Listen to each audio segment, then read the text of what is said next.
मोहब्बत बांटने और मोहब्बत समेटने वाले तमाम दोस्तों को बज़्म कायम व्लॉग फेसबुक और यूट्यूब चैनल पर खुश आमदीद। नफसियाती हमले और इनसे बचाव की तदाबीर के सिलसिले में आज हम बात करेंगे ताना ज़नी के ऊपर। अल्लाह ताला ने हर इंसान को खूबियों और ख़ामियों का मरकब पैदा किया है और इसी माशरे में रहते हुए कुछ लोग जो है हमारी ख़ामियों को इस हद तक अग्रेसिव होते हैं या हमारी ख़ामियों को इस हद तक हाईलाइट करते हैं और उसकी वजह से जो है मतलब कोई ताना मार देना किसी की शक्ल व सूरत के ऊपर, किसी के हालात की तंगी के ऊपर या किसी के अंदाज़ गुफ्तगू के ऊपर या किसी के खद्दो खाल शक्ल व सूरत के ऊपर, आदात व अतवार के ऊपर। एक तो होती है तनकीद बराए इस्लाह, एक नक़द होता है और एक ताना होता है। तनकीद आप पर वो दोस्त करते हैं जो आपको अलहदगी में, तन्हाई में आपके मुखलिस दोस्त हो सकते हैं, आपके वालिदैन हो सकते हैं, आपके बहन भाई हो सकते हैं, जो आपकी ख़ामियाँ आपको नोट करवाते हैं और उनकी इस्लाह की कोशिश में आपके लिए मददगार साबित होते हैं। उसे तो हम तनकीद बराए इस्लाह कहेंगे।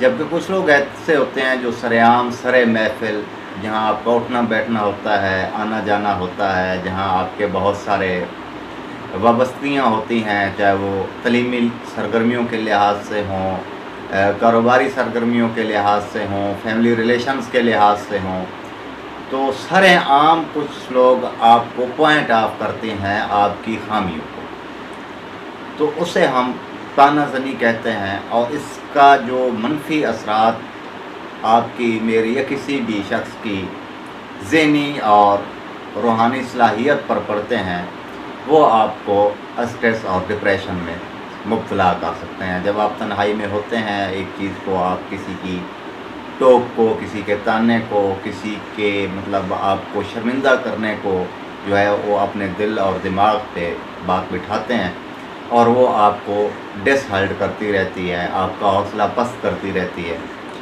तो इन चीज़ों का हल जो है वो ये है कि ऐसे लोगों को स्पेस दें, थोड़ा सा फासला रखें। स्पेस का मतलब ये नहीं है कि आप रद्द अमल के तौर पर मुतनफ़िर हों, नहीं, मुतनफ़िर ना हों, लेकिन ये है कि इतना फ़ासला रखें कि आप पर किसी के भी वो जो तनकीद बराए ताना है वो आप पर इस हद तक असरअंदाज ना हो सके कि आपका ज़हन जो है वो डिस्टर्ब रहे और आपके दिमाग पर जो है वो चीज़ घूमती रहे और आप मसाइल का शिकार होते जाएं। आप क्या कहते हैं कि हिम्मत हारना छोड़ दें अपने रोज़मर्रा के अवामिल में।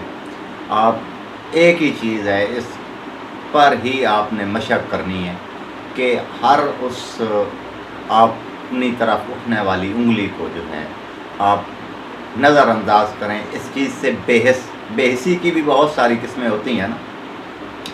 दर्दमंद दिली से, इंसान दोस्ती से कभी बेहिस नहीं हुई है, लेकिन ऐसे तल्ख़ रवैयों से ज़रूर बेहिस हो जाएं जो आपको आपके रोज़मर्रा के मामलात को डिस्टर्ब कर रहे हैं, आपकी ज़िंदगी की चलती हुई जो रूटीन को जो है वो रुकावट बना रहे हैं, आपके अंदर ज़हनी हिजान पैदा कर रहे हैं। ऐसे तल्ख़ रवैयों से बेहिसी अख्तियार करना वो वाहिद हल है जिससे आप बच सकते हैं। आप अपने आप को फ्रेश रख सकते हैं, इजी रख सकते हैं। अगर आप मेरे चैनल पर नए हैं तो चैनल को लाइक कर दें और सब्सक्राइब कर दें ताकि आने वाली वीडियोज़ आपको मिलती रहें। अगले हिस्से में हम बात करेंगे किसी और रवैये पर। तब तक के लिए इजाज़त दीजिएगा। अल्लाह हाफ़िज़।